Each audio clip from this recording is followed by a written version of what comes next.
It is a frosty December morning. Steve and I decided that we needed a bit of a hike and we need some coffee. So we decided to take a little hike through the snow to brew some coffee next to a lake. Until one time we actually had a steel runner sled, and occasionally they would gravel the road because it's ice. It's just an ice road, and so they'd put gravel on it, and as you're going down, sparks are coming off this sled. And the grinding sound. Yes.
Oh, nice one.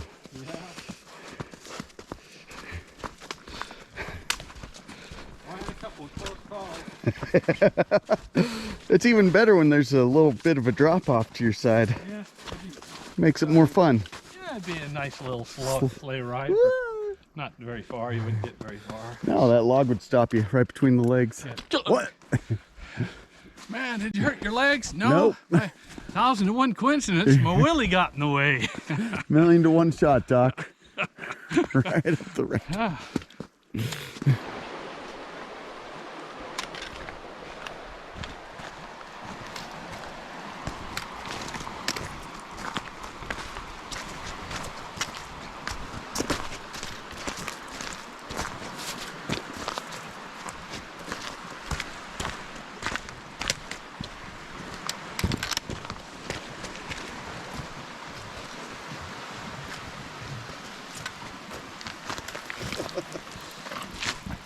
And go At for least it. it's mercifully bereft of snow.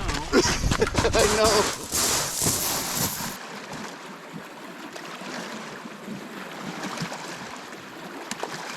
Man, that Tesla really goes. Yep.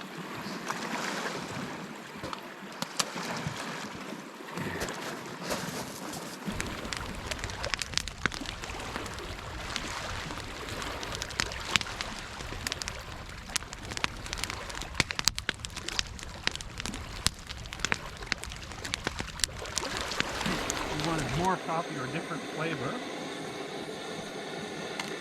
How strong do you want your coffee? Yep. Okay,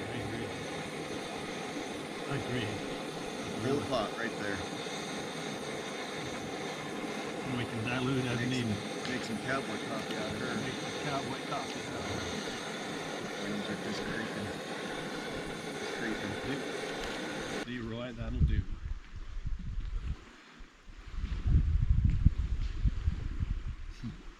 Chunks are falling.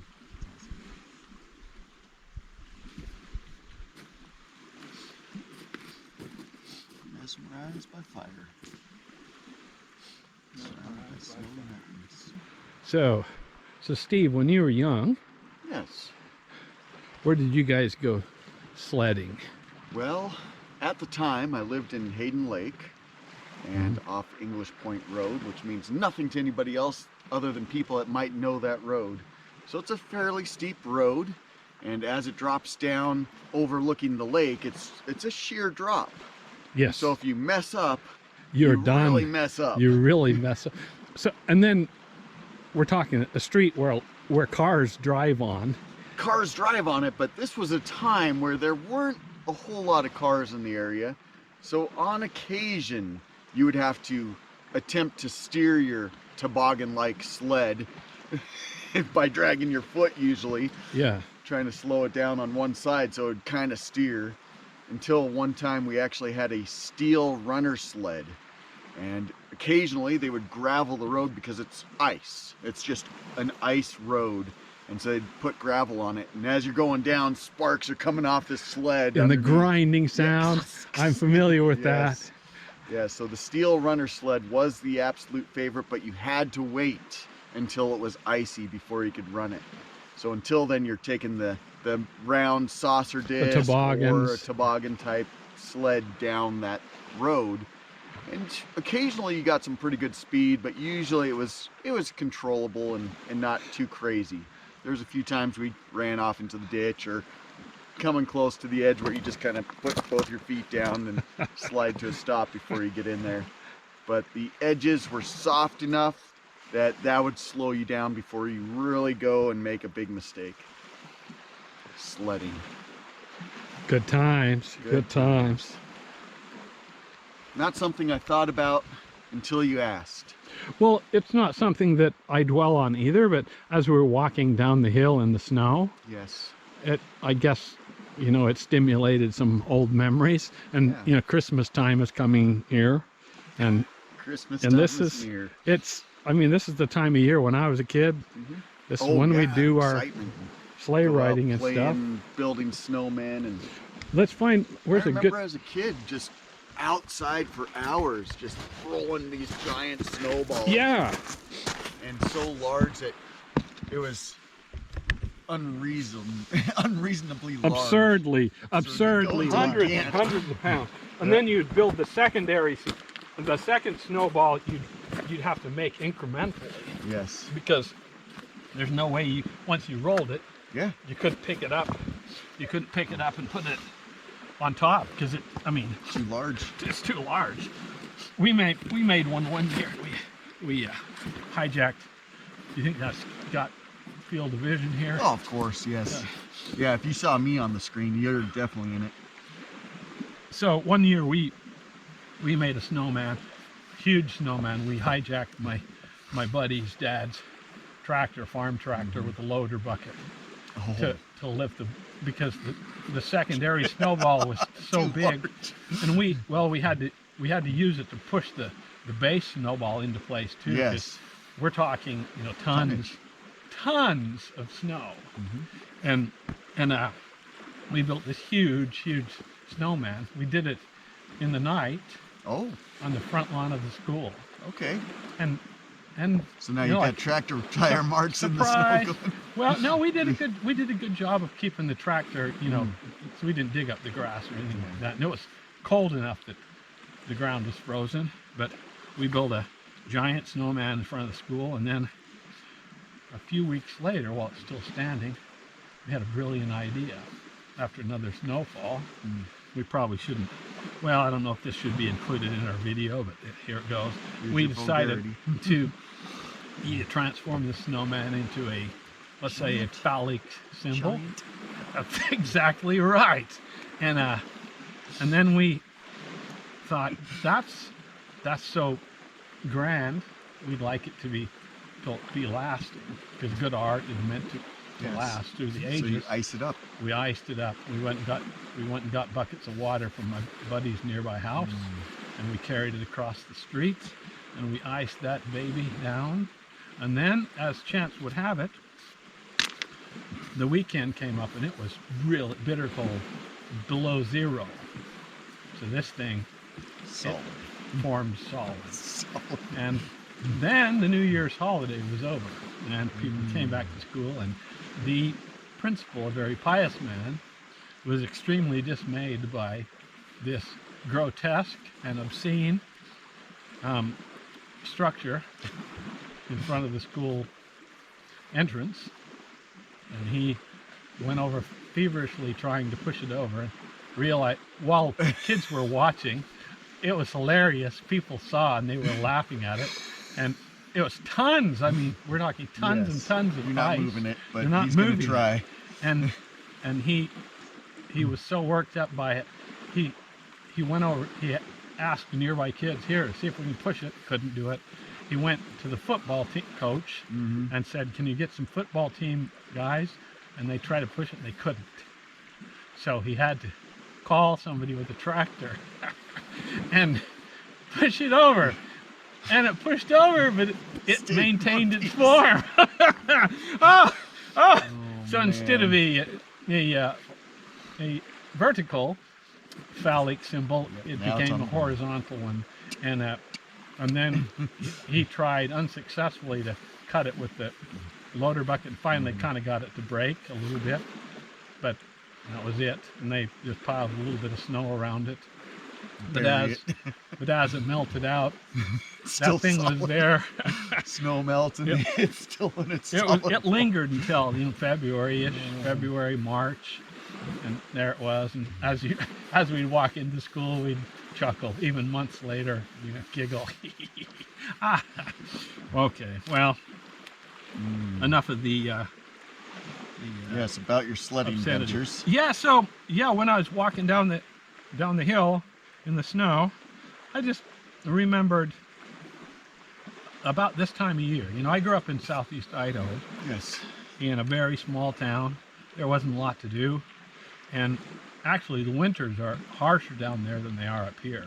We get a lot more snow, and it was boring at the best of times, but when winter came, there's nothing to do, relatively speaking. And one of the few things that you could do as a kid was to go out and build snowmen and have snow fights and build snow forts and go sledding. And when you have those beautiful, perfect snowstorms, Oh, and yeah. in its winter wonderland, we'd And grab still snowing. yeah, it's still best. snowing. That's the best. And we'd grab our sleds and we'd pull them out of town. From my house to our favorite sledding hill, I'd say it's about 2 miles, 2-mile walk. And at that time, you don't, It's nothing. it's nothing. And you don't have, your parents you couldn't say, hey, Mommy, will you take me to the sledding hill? You'd get a backhand across the face. This was a day when people weren't little marshmallows. Yes.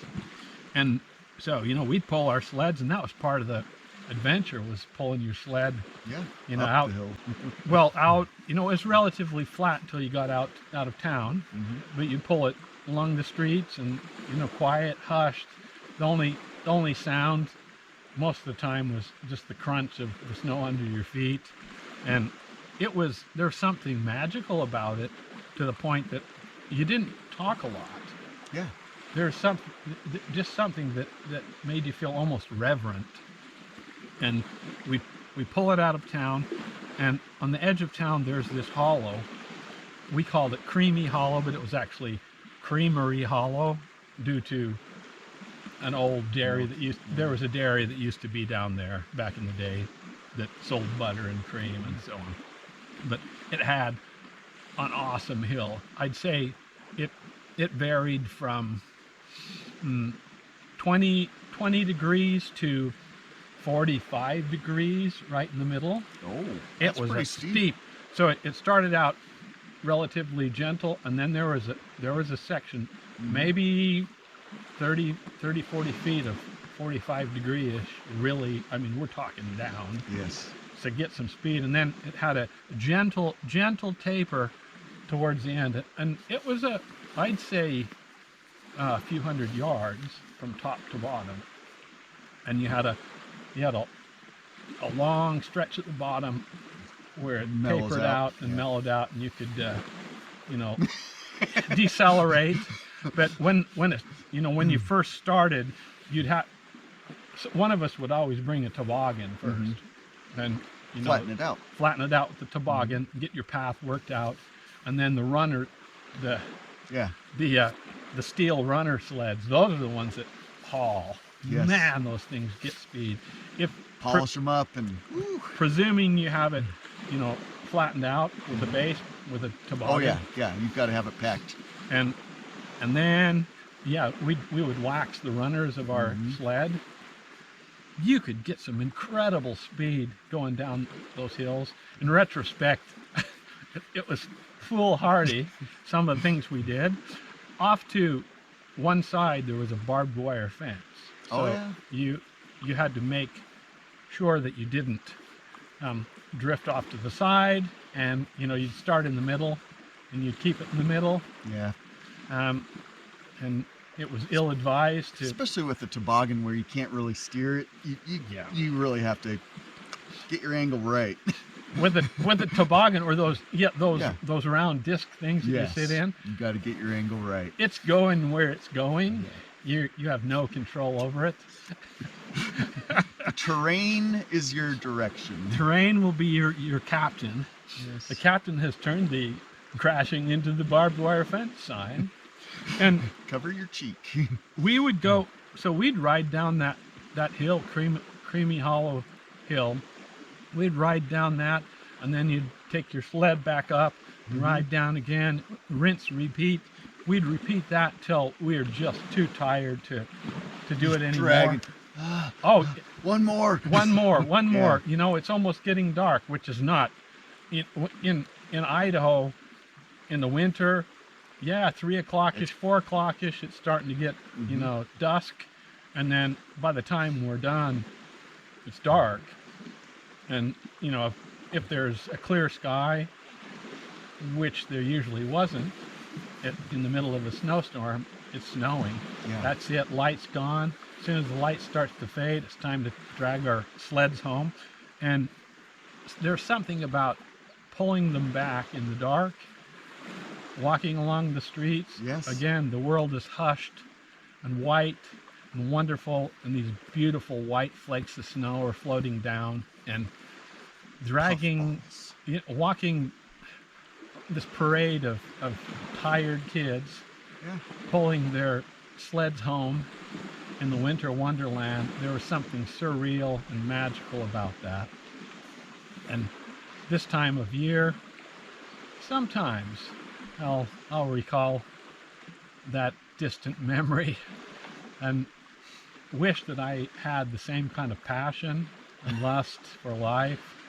And sometimes you feel it kindled inside, but for the most part, you know that you're kind of dead and cynical and jaded. Well, as much as I wish I could instill that passion into my kids, and they just don't really have an interest on it because they just no, I'd rather watch TV, play video games. That's their passion. And so part of me wants to kind of imagine what they're going to be telling their kids when the time comes. When I was a boy, I got the high score on. Yeah. Whatever. I'm really curious as to what stories, what tales they can tell. I've drug them out to the sledding hill a few times, and that's what it feels like as I'm dragging them out there. It's like, come on. And they'll have fun a few times as long as you carry them back up to the top. Yeah. Can you pull my sled up? Can It's you pull me up in the sled? It's a lot of work to walk. Can you pull me up in the sled? Yeah. What? Are you kidding me? Sunisa asked me on our way back from Thailand, we're in the airplane. She said, you know, when it snows, can we go over to that place, the Cherry Hill? Can Yeah. we go over to that place and ride our sleds? Yes. And I said, yeah, let's do it. And that's Yeah. one of the things I like about Sunisa Bird is Yeah. she very She much still has that still kid. has that kid in her. And Well, for her, she didn't have that opportunity growing up. no, she'd never seen snow. Yes. When she first came to the U.S., at the time I lived in L.A., and about the first week she was there, she said, I want to see snow. I think, oh, Wrong state. man, we're kind of in the wrong situation for that. But then I looked at the weather, and about 2 hours north of L.A., there's a mountain peak, and there's a snowstorm on it. Nice. So I thought, okay, let's go up and see the snow. I thought, she's With going your- to see the snow. She's going to touch Yeah. it and say, oh, this is cold. Let's get Yeah. out of here. That's what I thought. Yeah. Nope. She fell in Glory. love with it. She Yes. loves it. She likes to play in the snow, likes to have snowball fights, likes to build snowmen, likes to ride the sled. Sometimes when there's a good snowstorm, she'll get on the sled. I bought a sled with a steel runner. Yes. I've got one hanging in the shop too. Yeah, I bought one just for her, and then, you know, I pull her down to the lake, let her ride on the sled, and it reminds me of the kid I once was, and perhaps still am inside somewhere, lost in all the trauma and bitterness of adulthood.